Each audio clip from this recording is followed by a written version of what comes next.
राधे राधे आउ गोटे कथा कहबे भूल जाइछि काली जो माने एकादशी व्रत पालन करिवे तांकर चारिटा लाभ हबो कोन हबो कहबी फास्ट लाभटा जदि जो माने बिना किछि खाई की पालन करिवे ताहले से बहुत सारा प्रसिद्धि लाभ करिवे तामाने कोन बहुत सारा धन संपत्ति नो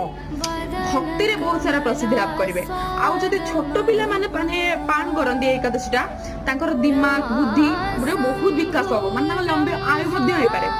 आ जदि को माने किछि जण एते माने गरम रे निश्चय रही के माने एकादशीटा पालन करंदी ताले से तांको मन भीतर जेतिके भी मनस्कामना रखि दिबे ना से सब पूर्ण हो जीवो आ चारि रे कोन करिवे तुलसी मां पाखरे गोटे घियो दीप देबा केबे भी भूलिबेनी